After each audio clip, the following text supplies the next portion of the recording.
E aí galera, boa noite, seja muito bem-vinda, seja muito bem-vindo à nossa live de Direito Processual Civil. Sou o professor Rafael Campos, vou esperar a galera chegar aí para a gente começar a nossa live. Deixa eu até atualizar aqui no meu computador.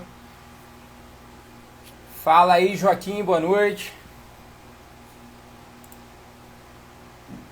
Vamos lá, vamos esperar a galera chegando. Fala aí, Luiz Henrique Quintela, meu parceiro, Brenei, boa noite galera, tudo certo? Tranquilão. Opa, pera aí que eu... Tá, deixa eu baixar aqui o... Boa noite, Ana Luísa, Giana. Tudo tranquilo com vocês? Ó, a gente vai começar a falar daqui a pouco sobre direito processual civil e o tema escolhido por vocês. Eu abri aí uma caixa de perguntas na sexta-feira e a informação que a gente teve aí foi de recursos, né? Vocês escolheram que a gente tratasse sobre recursos, então esse vai ser o tema da nossa live de hoje. Sejam todos muito bem-vindos. Cadê? Refontes, Daniel Lacorte, Ariane Diogo, Tatiana Brito. Boa noite, galera, tudo bem? Deixa eu colocar aqui o nosso tema, então, da nossa live. Olha aí, a gente vai falar sobre... Não, peraí, não é essa. Escolhi outra aqui. Recursos, aqui, pronto. Então a gente vai falar sobre recursos. Ó, recurso a gente consegue encontrar a partir do artigo 994 do nosso Código de Processo Civil. É a parte do processo civil que está mais lá ao finalzão. Então pega aí seu código e já deixa ele em mãos que a gente vai começar a falar daqui a pouco. Bom, eu dei uma nova cara aí pro meu projeto de falar sobre direito processual civil e com isso eu criei um canal no YouTube e outro canal no Facebook. Então convido vocês para chamarem os seus amigos para que eles também possam seguir essas outras páginas, que lá eu vou postar diversos materiais, diversos conteúdos para vocês. Combinado? Beleza. Então vamos lá, acho que dá para começar, né?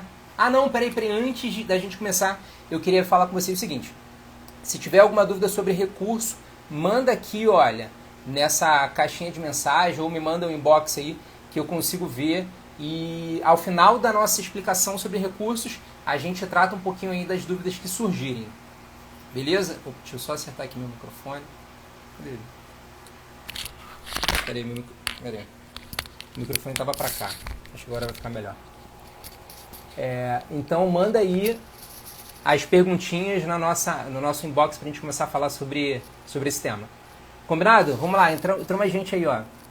Roberta Mota, Valesca Morim, Roberta Lima.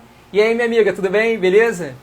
Beleza, vamos lá. Então vamos começar, gente. Ó, o que eu preciso começar a falar com vocês sobre esse tema que não é no ponto exato de recurso. Eu acho que antes da gente falar sobre recurso, é muito bom que você conheça e que você já tenha enraizado quais são os pronunciamentos judiciais. Então, os pronunciamentos judiciais são esses aí que estão na tela. A gente tem o despacho, a decisão interlocutória, a sentença, a decisão monocrática do relator, ou do presidente, ou do vice-presidente do tribunal, e nós temos também o acórdão. A gente consegue enxergar que no primeiro grau a gente vai ter sempre despacho, a decisão interlocutória e a sentença. Peraí, deixa eu só parar de compartilhar. E quando a gente fala no tribunal, nós vamos ter a decisão monocrática do relator e também os acórdãos. Decisão monocrática é porque a decisão foi proferida por um único julgador. Decisão colegiada é o acórdão, foi proferido por mais de um órgão julgador. Então a gente vai ter um conjunto de juízes, um conjunto de desembargadores, um conjunto de ministros tratando aí dessa questão. Beleza. Então, olha, esses pronunciamentos, a partir de cada pronunciamento, a gente vai poder ter ou não um tipo de recurso. Eu já quero falar uma parada para vocês e que é importante que você grave. Quando a gente estiver falando sobre despacho, dos despachos não cabe recurso. Gravou isso? Despacho é um ato de pronunciamento do juízo que é irrecorrível. Se no curso do processo o juiz encontra uma situação onde ele simplesmente vai dar impulso ao processo, o nome desse ato que ele vai proferir é despacho. Do despacho não existe recurso. Os despachos são irrecorríveis. Então, primeira dica para vocês, despachos são irrecorríveis. Dá uma olhada comigo aqui numa marcha processual, só para a gente poder pontuar algumas situações aqui que ocorrem. Olha, como é que inicia o processo? O processo inicia porque uma pessoa está bolada com a outra. Opa! Uma pessoa está bolada com a outra. Deixa eu trocar. Surge ali um conflito de interesses. As partes não conseguem chegar a uma composição, a uma resolução amigável entre elas e decidem judicializar. Por vezes a gente também tem algumas situações onde é necessário e é obrigatório que a gente participe de um processo judicial para definir alguma coisa. É a chamada jurisdição voluntária. Então perceba, nós temos a jurisdição contenciosa, onde existe um conflito entre as partes, onde existe um litígio entre as partes, e nós temos também a jurisdição voluntária.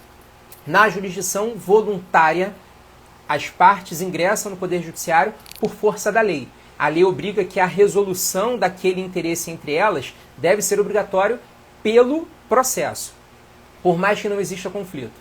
Na jurisdição contenciosa, é uma das possibilidades que as partes têm de resolver aquele conflito que não pôde ser resolvido fora do Poder Judiciário. Não houve composição, tem um conflito de interesses, tenho essa pretensão resistida, portanto, jurisdição contenciosa. Beleza. E aí o primeiro ato que dá início ao processo, que tira o juízo dessa inércia chamada de petição inicial, está aí na sua tela. Quando o juiz recebe a petição inicial, ele vai fazer um juízo de admissibilidade. E ele vai analisar se essa petição inicial está completamente correta, se preencheu todos os requisitos lá do artigo 319 do CPC. Preenchido, está tudo perfeito. Eu tenho lá as partes, a causa de pedir, o pedido, a indicação de provas, a indicação se quer ou não participar de uma audiência de conciliação ou de mediação. A gente vai ter aquela petição inicial preenchendo os requisitos e olha, parte para o início da nossa marcha processual. O juiz recebe, faz um juízo de admissibilidade e determina a comunicação do réu. A gente sabe que a comunicação do réu, o ato de comunicação que integra o réu ao processo é chamado de citação. Por mais que ele não queira, por mais que ele nem queira responder, por mais que ele não queira se defender, aquilo vai integrar ele ao processo. Portanto, essa citação traz ele e obriga ele a ficar ali, ó, grudado dentro do processo. Quando o juiz faz esse ato de impulso, ele recebe a petição inicial e impulsiona para a comunicação do réu, ele faz um despacho. Desse despacho, cabe recurso? Não, não cabe recurso. A gente acabou de verificar que dos despachos não existe a possibilidade de recurso. Só tem que tomar cuidado com o seguinte, pode ser que caia na sua prova. É uma questão um pouquinho mais capciosa, um pouquinho mais elaborada, onde o juiz analisa um processo, né? Onde a banca analisa um processo, ela fala o seguinte, olha, imagina, por exemplo, a situação onde o juiz recebe a petição inicial e na petição inicial existe um pedido de gratuidade de justiça. Cara, todo mundo pode ter direito à gratuidade de justiça? Não. Algumas pessoas têm, outras pessoas não. Você vai ter que comprovar faticamente ou por requisitos determinados na lei, dependendo aí do tribunal onde você estiver com aquela causa, que você preenche os requisitos e olha, tem direito à gratuidade da justiça. Essa gratuidade vai fazer com que você não tenha que antecipar as despesas processuais. Todas aquelas custas e taxas dentro do processo. Não preciso antecipar se eu tiver a gratuidade. Vou pagar somente ao final se eu for condenado. E a gente também tem que analisar o seguinte, essa gratuidade de justiça vai impedir que você seja cobrado dessas despesas e custas judiciais. Ok. Só que se, durante 5 anos após o trânsito em julgado, você melhorar a sua condição econômico-financeira, sabe o que pode acontecer? A parte contrária, ou a parte que tem interesse de cobrar, fazenda pública, ou a parte contrária, numa possível sucumbência, ele pode ir até você verificar que você melhorou a sua vida e, ó, te cobrar. De qualquer forma, é um direito que você tem? Se preenche o requisito, é um direito que eu tenho. Se eu peço e o juiz não concede, ele está analisando meu direito? Ele está analisando meu direito. Só que essa decisão do juiz ela não encerra o processo. Portanto, não será sentença.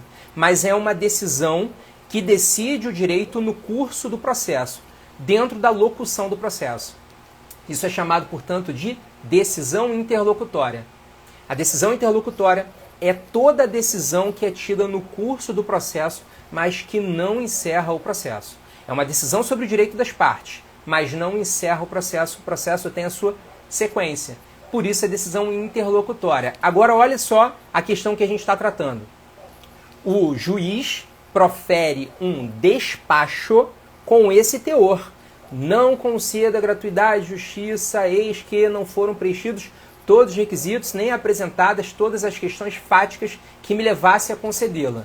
Cara, mexeu com o meu direito? Mexeu com o meu direito. Mas a formatação daquele documento, daquele ato, daquele pronunciamento veio como decisão ou como despacho?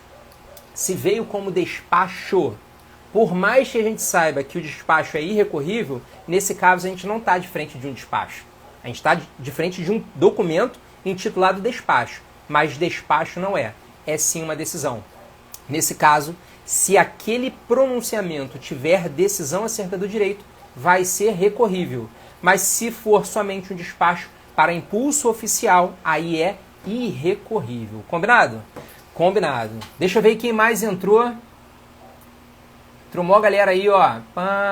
O Flávio, o Demétrio, César Demétrio. Boa noite, rapaziada. Amanda, Tânia, Bruninha.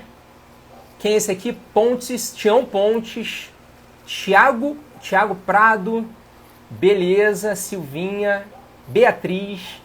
Boa noite, galera. Muito bem-vindos. Lembrando mais uma vez, olha só.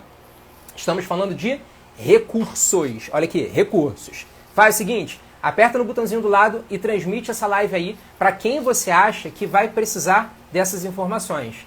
Professor, quem que vai precisar dessas informações? Olha, quem está estudando para concurso, vai, sim. Quem está estudando para OAB, também. Quem vai fazer uma prova de concurso completamente jurídica, por exemplo, de advogado, de procurador, de juiz, de defensor, de Ministério Público, vai precisar? Com certeza vai precisar. E lembre o seguinte, direito processual civil é a cereja do bolo, não é?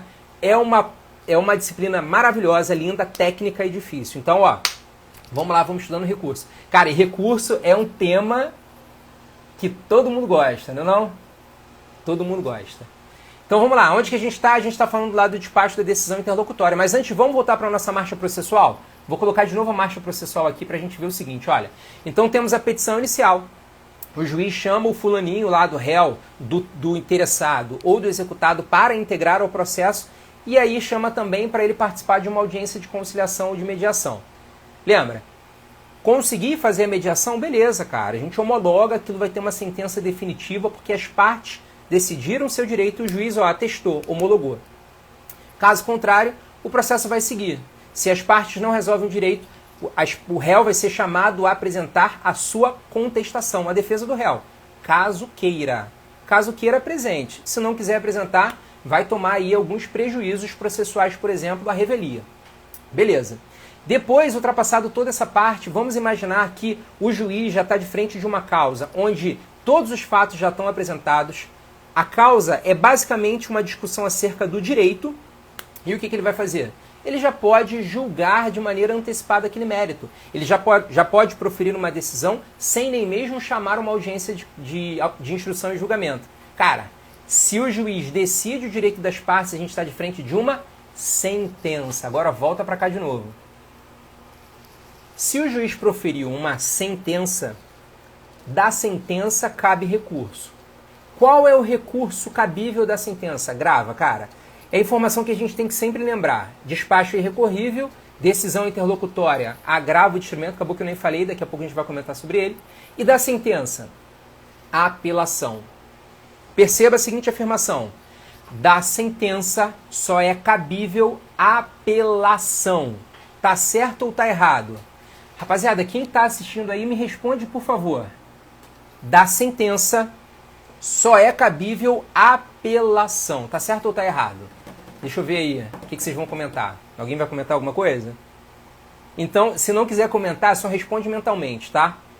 Da sentença, muito bem, Bia. Tá errado. Da sentença não cabe somente a apelação. Tem um recurso que ele é cabível contra toda e qualquer decisão. Seja decisão interlocutória, seja sentença, seja acórdão, seja decisão monocrática de relator, de presidente, de vice-presidente. Embargos de declaração é o recurso cabível contra toda e qualquer decisão. Combinado? Beleza. Agora me responde aí. Existe mais algum outro recurso que é cabível de sentença? Sentença é cabível à apelação. Embargo de declaração é cabível de toda decisão, inclusive sentença, beleza? Só que a gente tem, cara, uma paradinha que está lá no artigo 1027 do nosso Código de Processo Civil. Olha aí, o César Demetrio acabou de colocar, é o ROC, Recurso Ordinário Constitucional. Misericórdia! Rapaziada, o que é esse recurso ordinário constitucional? Esse recurso ordinário constitucional, ele vai surgir nas situações específicas que estão na própria Constituição. Beleza. Só que a gente tem também uma informação muito legal no nosso código. Quando nós tivermos um processo que vai tramitar na Justiça Federal, de competência da Justiça Federal, onde a gente tem de um lado um Estado estrangeiro ou um organismo internacional e do outro lado, por exemplo, uma pessoa brasileira, jurídica ou física, aqui nesse caso, quando aquele juiz federal proferir uma sentença acerca daquele caso, nessa situação a gente não vai ter um recurso de apelação sendo cabível. O cabimento aqui será de quê? Embargo de declaração? Sim, que é cabível de toda e qualquer decisão. E também o recurso ordinário constitucional. O recurso ordinário constitucional é recurso cabível quando tivermos um processo judicial que tramita na Justiça Federal e que seja parte de um lado um organismo internacional ou Estado estrangeiro e do outro lado uma pessoa brasileira. Aí a gente tem o recurso ordinário constitucional sendo encaminhado, sendo endereçado diretamente ao Superior Tribunal de Justiça. Vamos pegar esse artigo? Deixa eu pegar aqui o artigo para a gente ler. Olha só. Gente, olha o meu Código de Processo Civil, que maravilha. Olha só, do Luiz Fux.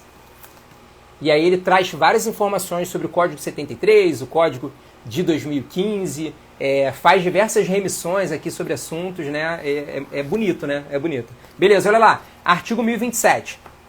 Serão julgados em recurso ordinário. Aí lá para o STF, as questões que tratem dos remédios constitucionais, mandado de segurança, habeas data, mandado de injunção. E lá no inciso 2º do STJ, olha aqui. Os processos em que forem partes, de um lado, um Estado estrangeiro ou organismo internacional, e do outro, um município ou pessoa residente ou domiciliada no país. Beleza? Então a gente tem essa informação aqui do recurso ordinário constitucional. Vamos voltar então lá na nossa marcha processual? Olha lá. Marcha processual, está aqui de volta.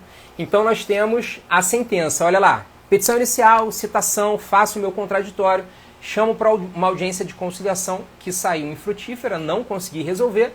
O juiz chama o réu para proferir, para apresentar a sua defesa, a sua contestação, e logo depois o juiz profere a sua sentença. Da sentença, a gente sabe, cabe embargos de declaração. Esses embargos de declaração vão ser utilizados aí para a gente aclarar, para a gente esclarecer alguma contradição, alguma omissão, algum erro material que esteja contido dentro daquela sentença. Quando o juiz recebe aqueles embargos de declaração, o juiz vai analisar. Depois que ele analisa, ele profere uma sentença. Então perceba, sentença, embargos de declaração, o juiz analisa, o juiz profere sentença novamente. E aí a parte pode depois interpor o seu recurso de apelação. Apelação que é interposta no juízo de primeiro grau, no juiz que proferiu a sentença, chamado também de juízo AQO. Juízo de primeiro grau é o juízo AQO, ou também chamado juiz de piso. Peraí. Então, beleza. Subiu o processo, né? Vamos só ultrapassar um pouquinho, daqui a pouco a gente volta para falar da apelação, só para a gente dar sequência. Interposta a apelação, o juiz de primeiro grau recebe aquela documentação, chama a outra parte para apresentar a sua manifestação, que é chamada de contrarrazões, junta tudo aquilo num malote, ó, despacha, joga lá para o tribunal. O tribunal recebe e faz uma análise daquele recurso, né, daquela documentação recursal. Quando chega lá em cima no tribunal, o tribunal, escolhendo o seu relator, vai dizer: relator, faz o seguinte, faça um juízo de admissibilidade para que a gente possa enxergar os requisitos intrínsecos e extrínsecos daquele recurso.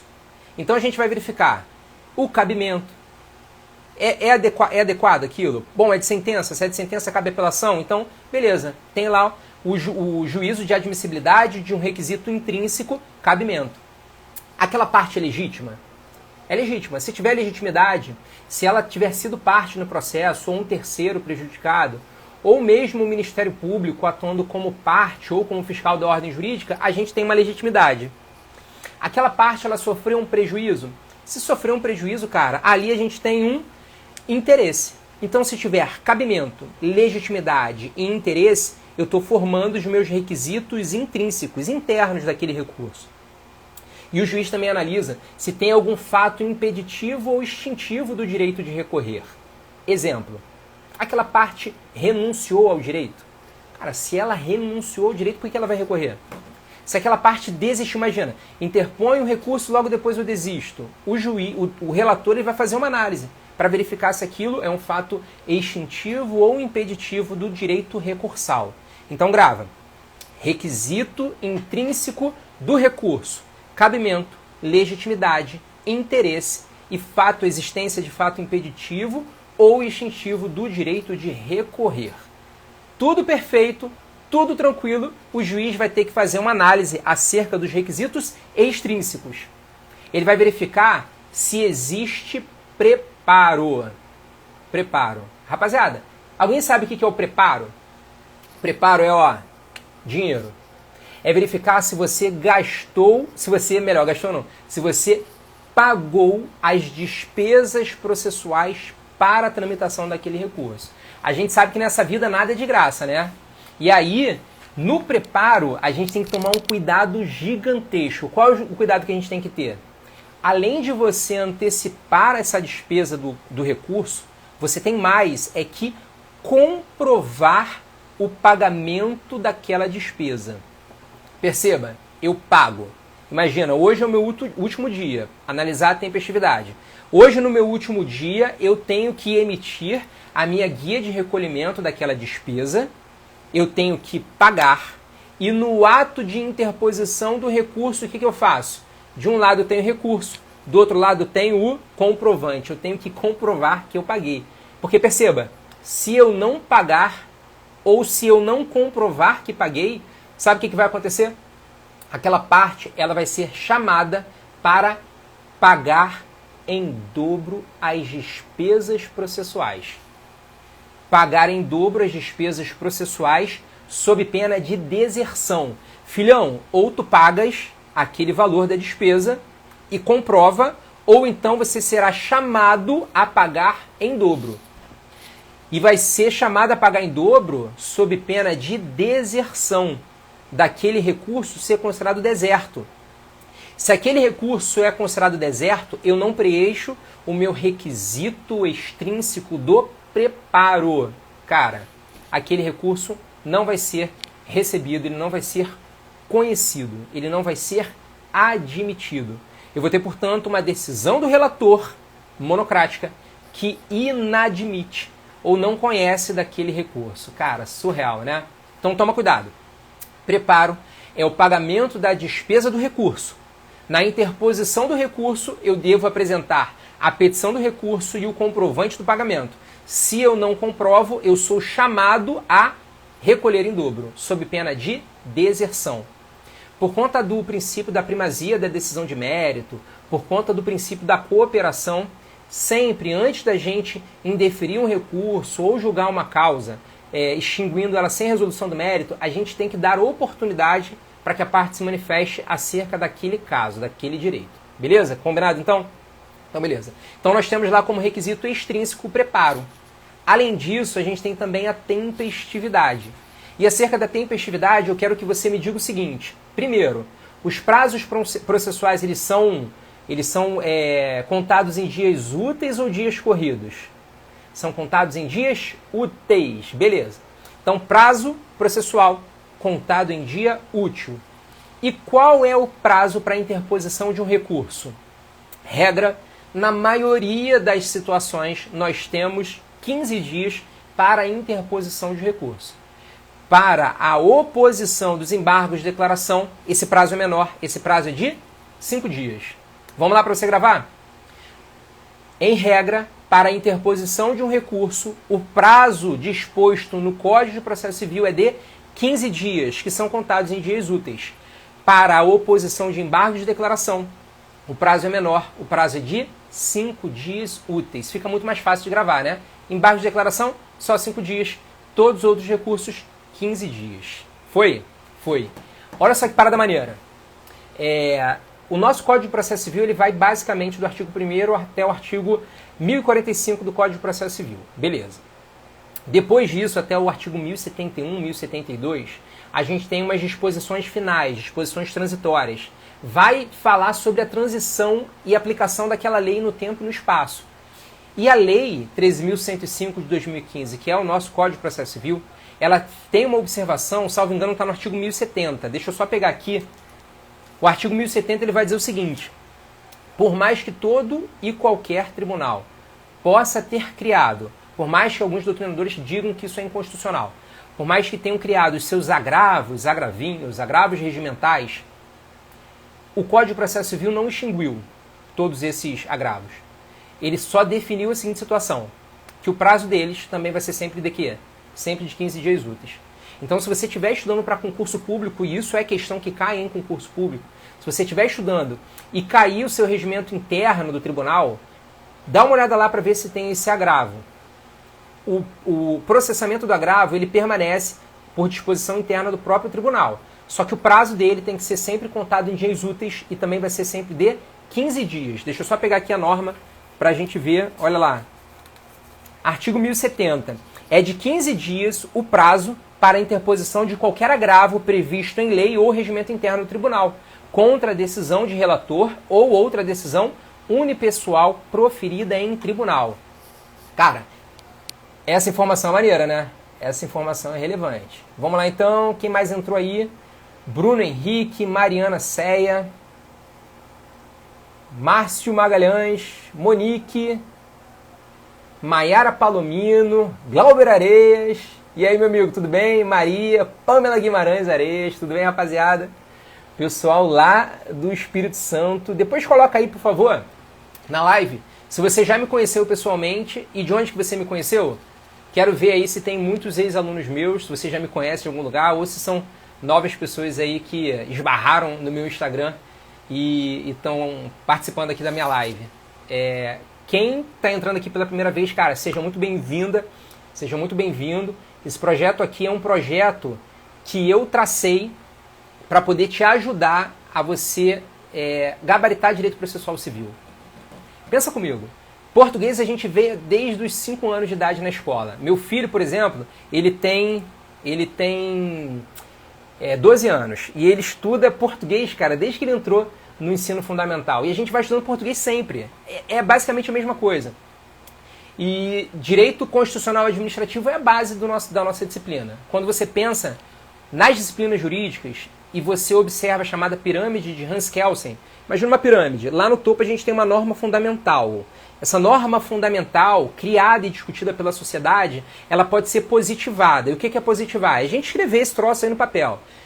Escrever, né, e manter ela vigente, né, sendo utilizada. Temos lá a norma fundamental pela Constituição. Tudo que vem abaixo dela tem que olhar sempre o quê? A Constituição.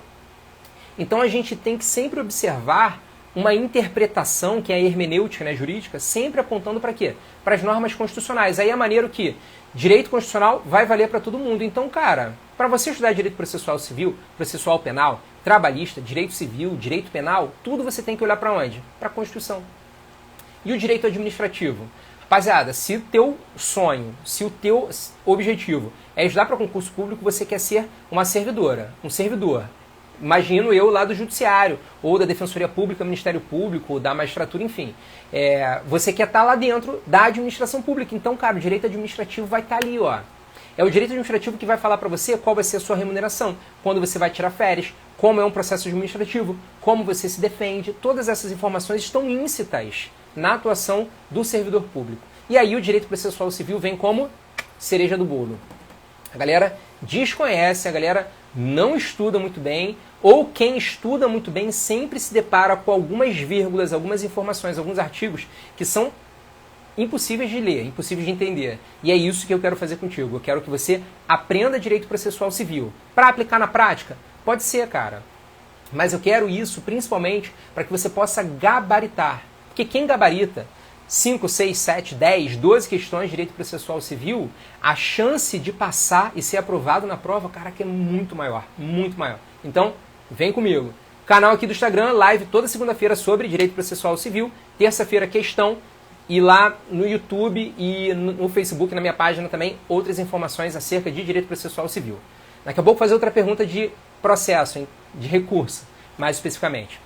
Vamos voltar então, vamos continuar vendo a nossa marcha processual, olha lá. Deixa eu colocar aqui um outro cardzinho.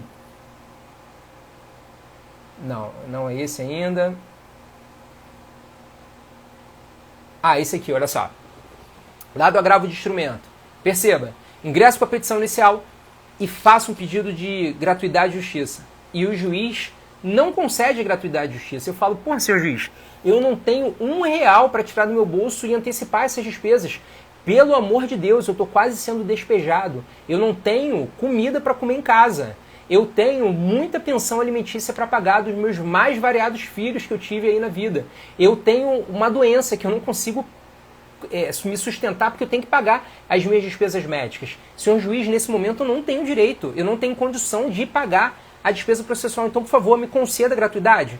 O juiz vira pro forma total e fala, não concedo. E aí o que a parte vai fazer? Se ela não recorrer, ela vai ter que pagar aquela despesa processual. Mas ela pode se insurgir. Ela pode se insurgir e ingressar com um recurso, que é o agravo de instrumento. O agravo de instrumento, ele vai ser interposto no prazo de 15 dias, úteis ou corridos, úteis. E ele vai pegar essa informação dessa decisão judicial com a própria petição inicial. E se o processo estiver mais avançado, com todas as peças que ele entenda ser necessário para a elucidação daquela decisão pelo tribunal, monta tudo num grande instrumento e remete ao tribunal. Chegando lá no tribunal, o relator vai receber aquela petição e vai analisar. Portanto não, né? Aí voltando, uma análise de adequação formal desse recurso é que ele deve obrigatoriamente juntar as petições e decisão que sejam relevantes para a elucidação. Se for processo eletrônico, eu não preciso fazer isso. Eu só indico, porque aí, né, processo eletrônico no primeiro grau e no segundo grau, as partes, né, os auxiliares da justiça e o próprio juízo pode analisar aquilo diretamente. Mas, se nós tivermos um dos autos tramitando em processo físico, além disso, sabe o que a parte vai ter que fazer? Ela ingressa com o agravo de instrumento e nos 3 dias úteis subsequentes, ele pega aquela petição de agravo de instrumento e junta no processo principal e fala, ó, senhor juiz, ingressei com recurso de agravo de instrumento porque o senhor não me concedeu a gratuidade de justiça. O juiz pode olhar aquela decisão e voltar atrás. Ele pode voltar atrás no efeito regressivo, dizendo que, olha, aí fulano, foi mal, tá? Analisei melhor aqui, você tem sim direito à gratuidade de justiça. Beleza? Então pode ser nesse ponto aí uma adequação formal. Então, voltando ao que a gente estava falando, nós temos como requisito intrínseco do recurso o cabimento, a legitimidade, o interesse e a não existência de fato impeditivo, a existência de fato impeditivo ou extintivo do direito de recorrer. E as outras situações de requisito extrínseco. Nós temos a tempestividade, nós temos o preparo e nós temos a regularidade formal. Tendo essas 3 informações no requisito extrínseco, o juízo de admissibilidade passa batido pelo tribunal. Foi? Foi. Então vamos dar uma olhada aqui. Deixa eu só ver quem mais entrou. Beleza. Ali, ó, a Maiara Palomino. Fui sua aluna no degrau Meyer ano passado. Cara, aquela turma fatídica, né? A gente teve 2 aulas presenciais, entrou a pandemia e desde então a gente nunca mais se viu, né? Maiara, muito obrigado pela sua presença, tá? Qualquer dúvida, manda lá pra galera da turma também, quem continua estudando, vem comigo que eu vou te ensinar aqui Direito Processual Civil. Então vamos lá, olha, vamos falar aqui do nosso, Ana Luísa, Jesus, exatamente, Jesus. Vamos lá então, ó, falar dos nossos recursos em espécie. Essa informação a gente encontra no artigo 994 do nosso Código de Processo Civil. E ele vai trazer todos esses recursos. Nós temos aqui a seguinte informação. Para que um recurso seja criado, uma nova espécie de recurso seja criado, é necessário que a gente tenha um processo legislativo que tramita na União, né, em nível federal. Porque é a competência da União, conforme artigo 22 da Constituição Federal, que a União trate sobre direito processual. Então, para a criação desses recursos, eu tenho que ter essa informação sendo tramitada por meio de lei. Para o nosso CPC, nós temos somente esses recursos. Lembrando que aquele agravo regimental, ele permanece. O processamento, a forma como ele vai ser apresentado, quem é que vai receber, toda essa análise procedimental, o próprio tribunal pode fazer. Mas a criação de nova figura recursal somente por lei federal. A nossa Lei 13.105 de 2015, vulgo CPC, é uma lei federal de âmbito nacional aplicável a todo mundo. E ela traz lá esses recursos, essas espécies recursais. Apelação, agravo de instrumento, agravo interno, embargo de declaração, recurso ordinário, recurso especial, recurso extraordinário, agravo em recurso especial ou extraordinário e os embargos de divergência. Professor, preciso saber todos eles? Precisa, cara. Por quê? Porque na hora da prova é uma questão muito chata e muito simples que o examinador faz, que é pegar esse rol de recursos, colocar 4 deles e inventar um novo. Sei lá, agravo regimental ao relator e informa quais são as espécies recursais previstas pelo CPC. Pô, cara, olha que questão simples. Pego 4 informações que estão na lei, copio e colo e jogo uma que é completamente diferente. Te pergunto, fulaninha, fulaninho, tu leste o nosso Código de Processo Civil no artigo 994? Li. Se li, beleza. Se não li, vai tomar fumo, vai errar aquela questão. Então, cara, vale a pena fazer leitura, vale a pena gravar. Uma dica que eu dou a vocês, olha só, eu não estou com nenhuma folha aqui, mas pega esses artigos que são criados em lista, todo e qualquer artigo criado em lista. Por exemplo, professor, na Constituição você pode pegar o artigo 5º, gigantesco, né? Pode pegar também o artigo 37 da Constituição. E todos os outros artigos que tratam, por exemplo, de processo legislativo, de competência do presidente da República, de competência jurisdicional do STF no artigo 102, do STJ no artigo 109, da Justiça Federal no artigo 108 e 109, né? STF 105, STF 102, STJ 105, Justiça Federal 108 e 109. Pega esses artigos que estão dispostos em lista e, olha, transcreve. Nas minhas aulas presenciais eu sempre traço esse desafio de você transcrever esses artigos que são feitos em lista. E pra gente, professor, o que vale aqui no nosso CPC? A gente pode pegar, por exemplo, o artigo 994 do CPC. Transcreve, pega uma folha em branco, A4, e escreve bonitinho lá. Pega, por exemplo, o artigo 485, que traz as hipóteses de sentença terminativa. O artigo 487 de sentença definitiva. O artigo 139, que traz os poderes e deveres do juiz enquanto órgão jurisdicional. Pega esses artigos, o artigo 53, que trata de competência, gigantesco, cai toda hora. Transcreve ele no papel e olha só que maneiro. Cola esse papel na sua casa, porque casa de concurseiro, casa de estudante de OAB, concurseira é. Estudante de OAB também é. Pega aquele papel, aquele saco transparente de sacolão de feira, de legumes, coloca aquele papel ali dentro, leva para o banheiro dentro do seu box e coloca uma fita adesiva e prende ele, olha, no banheiro. Porque toda vez que você for tomar um banho, se preparar para sair de casa, enquanto você tá tomando banho, fecha lá o registro da água e ó, faz uma revisão, cara. Porque às vezes é esse artigo que você está lendo o tempo inteiro que vai cair na tua prova e que vai safar a tua onça, vai fazer com que você passe naquele concurso público, passe na prova da OAB e possa exercer a sua atividade como advogado, como servidora ou servidor público. Beleza? Beleza, então. Então, olha só, cuidado com esses artigos que são feitos em lista e, ó, mete bronca no estudo. Artigo 994 traz as espécies de recurso. Vamos falar agora um pouquinho dessas espécies recursais. Já te digo o seguinte, quando você pega todas as provas de concurso e todas as provas de OAB, a grande maioria dos recursos que são cobrados em prova são apelação, artigo 1009 do nosso CPC, embargos de declaração, artigo 1022, agravo de instrumento, artigo 1015, e um pouquinho do agravo interno no artigo 1021.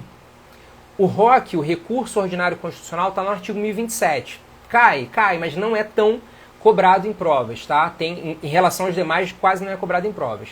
Nós temos também o artigo 1029, que trata dos recursos especiais, do recurso especial, perdão, ao STJ, e do recurso extraordinário, que é interposto lá ao STF. Temos também o agravo em recurso especial ou extraordinário. Salvo engano, está no artigo 1042. Deixa eu só pegar aqui para confirmar que o agravo em recurso especial ou extraordinário está lá no artigo 1042. E no 1043 nós temos os embargos de divergência. Então, assim, para que você possa aprender, o que mais cai em prova, cara, estuda apelação 1009, agravo de instrumento 1015, e embargos de declaração 1022 e um pouquinho também de agravo interno 1021. O ideal é que você estude todos, mas esses têm maior incidência em prova. Foi? Foi. Então vamos lá. Como é que funciona essa apelação? Olha só como é que funciona. A apelação é o recurso cabível contra qual pronunciamento? Escreve aí para mim. Tem um pronunciamento judicial, para qual eu vou utilizar quando quiser me insurgir contra ele para modificar aquela decisão utilizando a apelação.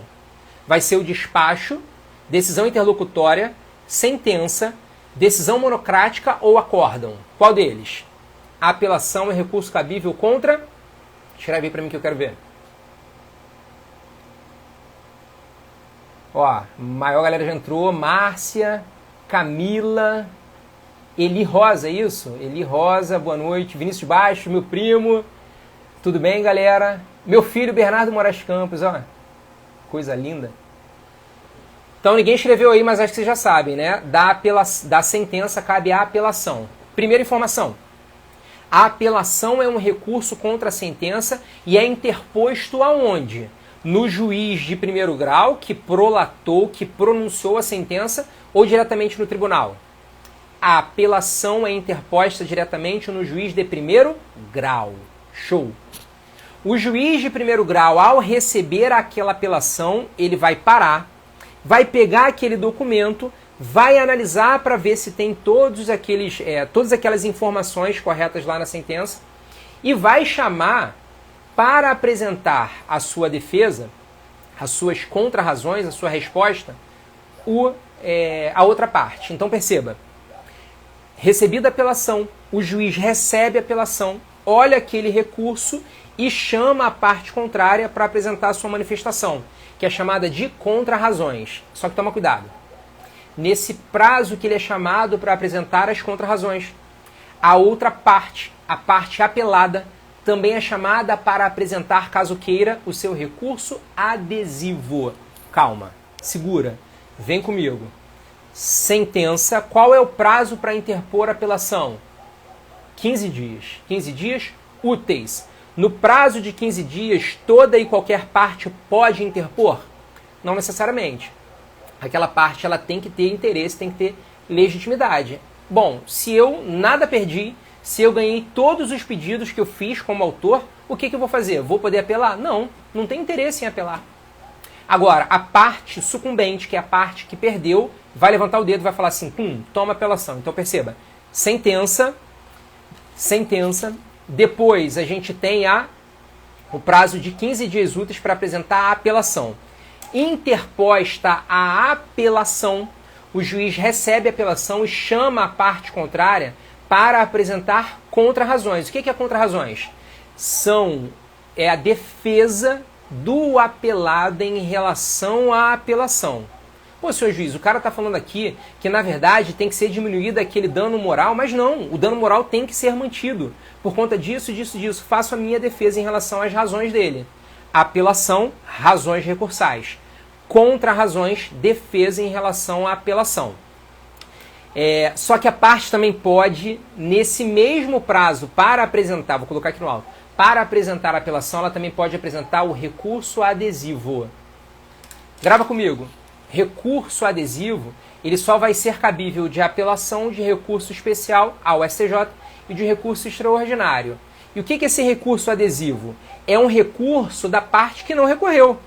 A parte vai falar o seguinte, olha, sabe aquele prazo da apelação que foi aberto? Eu não me manifestei. Não me manifestei, mas agora que o fulaninho, a outra parte, apelou, eu quero um recurso adesivo. Eu quero um recurso que vai ficar grudado nesse recurso de apelação. O barato desse recurso é o seguinte: a parte pode ter perdido prazo, pode não ter vontade de recorrer, mas mesmo assim pode entrar com recurso adesivo. Esse recurso adesivo fica preso à apelação e todas essas petições são remetidas ao tribunal. Lembra que o tribunal vai fazer o juízo de admissibilidade da apelação? Quando o tribunal faz o juízo de admissibilidade, se faltar requisitos intrínsecos ou extrínsecos da apelação, aquela apelação ela vai ser inadmitida. E se ela for inadmitida, eu vou conhecer um recurso que está preso a essa apelação? Não. A apelação cai. E cai também o quê? Esse recurso adesivo. Então a parte tem que tomar muito cuidado em relação ao manejo do recurso adesivo. Então grava comigo. No prazo aberto de contrarrazões, também é aberto o prazo para que a parte apelada apresente o seu recurso adesivo. Recurso adesivo que seguirá a mesma sorte da apelação. Se a apelação for admitida, o recurso também será. Se a apelação não for admitida, aquele recurso cai junto. Eu apresento recurso adesivo junto com contrarrazões na mesma petição? Não. Em petições diversas. Contrarrazou e recurso adesivo. Foi? Foi. Feito isso, o que o tribunal vai fazer? O que o juiz vai fazer? O juiz de primeiro grau que pronunciou aquela sentença que está sendo contra-atacada pela apelação remeterá ao tribunal. É o tribunal, o juízo ad quem, num duplo grau de jurisdição, que fará a análise daquele requisito de admissibilidade. Recebido aquela apelação, o relator vai observar todos aqueles requisitos de admissibilidade e vai chamar aqueles órgãos do tribunal, ou seja, os outros desembargadores, para que juntos possam analisar aquele recurso. Quando os desembargadores se reúnem para proferir uma decisão judicial, o nome dessa decisão colegiada é chamada de acórdão. E esse acórdão, ele pode ter um julgamento sempre ímpar, tá? Essa quantidade de órgãos. Esses 3 desembargadores, por exemplo. Se a decisão for unânime, eu tenho um acórdão unânime. Desse acórdão unânime, eu vou poder ingressar com embargo de declaração? Sim, porque embargo de declaração é cabível contra toda e qualquer decisão. Ponto. Também vou poder interpor um recurso. Perceba, se eu tenho uma ofensa a uma lei federal, eu vou ter que, desde que esteja pré-questionado e desde que eu faça o exaurimento de toda a possibilidade recursal, eu ingresso com um recurso especial ao STJ. Foi. Agora, se for uma ofensa à Constituição, eu vou ter que pré-questionar, eu vou ter que observar uma repercussão geral daquele tema, e aí eu vou remeter, exaurindo toda a possibilidade recursal, aquelas informações lá para o STF. Isso quando for acórdão unânime. Agora, quando no curso do julgamento da apelação, esses 3 desembargadores tiverem um conflito, ou seja, não for unânime, 2 julgaram pelo julgamento favorável, pela procedência do recurso, e 1 pela improcedência, eu não vou ter um julgamento unânime. Eu tenho uma divergência entre esses órgãos jurisdicionais no tribunal. Quando ocorre uma situação dessa, a gente vai utilizar uma técnica de ampliação daquele quórum. Olha, na sessão de julgamento, se observarmos que aquele julgamento é não unânime, o julgamento não será proferido. Logo, eu não terei acórdão, logo não terei abertura de recurso. Se for uma decisão não unânime, aqueles desembargadores vão chamar para uma nova data de julgamento, para um prosseguimento do julgamento.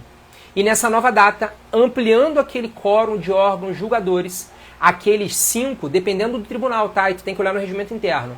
Aqueles 5 desembargadores reunidos irão proferir uma decisão. Combinado?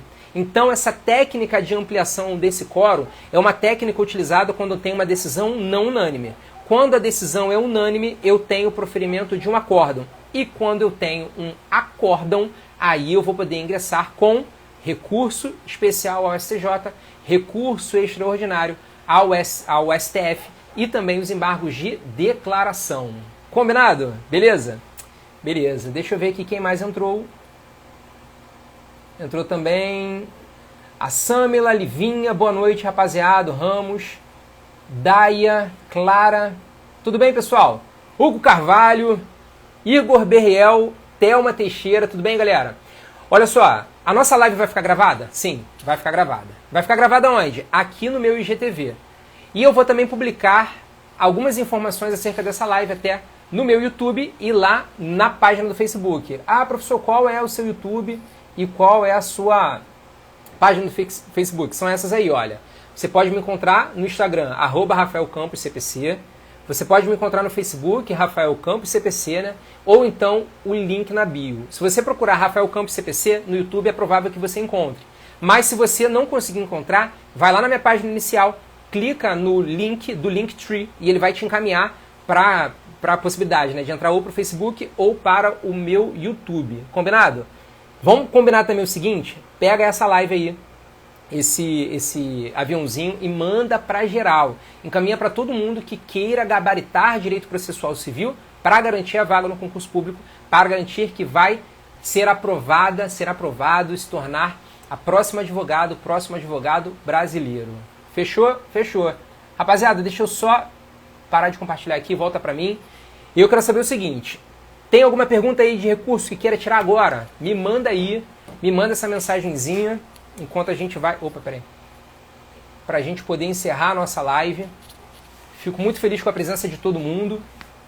Vi que tem aqui ex-alunos meus de presencial. Agora eu estou aqui 100% online. Combinado? Valeu, Joaquim. Mais uma ótima live, cara. Muito obrigado. Faço isso aí exatamente para vocês. Tiver alguma dúvida, me manda lá no inbox, me manda uma mensagem. Quem me conhece, quem já tratou comigo, sabe que assim, eu sempre respondo. Às vezes eu posso até demorar, tá? Mas eu vou sempre responder a sua mensagem. Combinado? Deixa eu ver aqui. Tem alguma pergunta?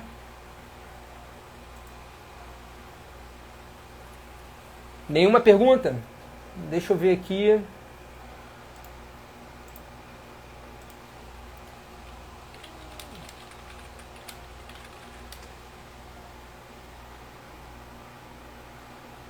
Cadê? Pontião, Ana Luísa. Ana Luísa, Jesus, né, Ana Luísa? Mas, ó, vai dar tudo certo. Bom, se a gente não tem nenhuma pergunta, eu vou encerrar a live.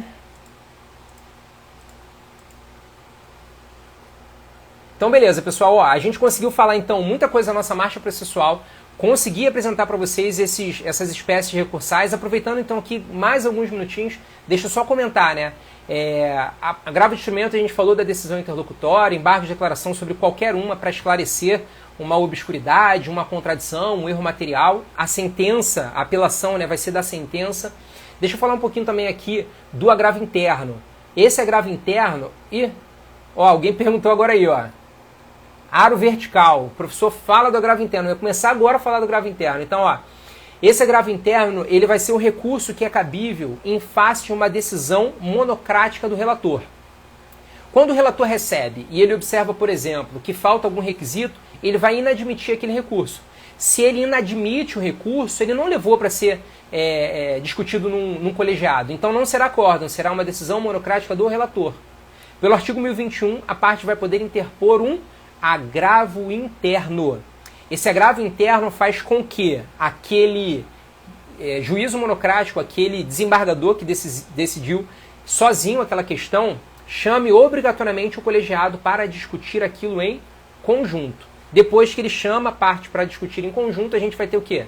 A gente vai ter uma decisão colegiada, um acórdão.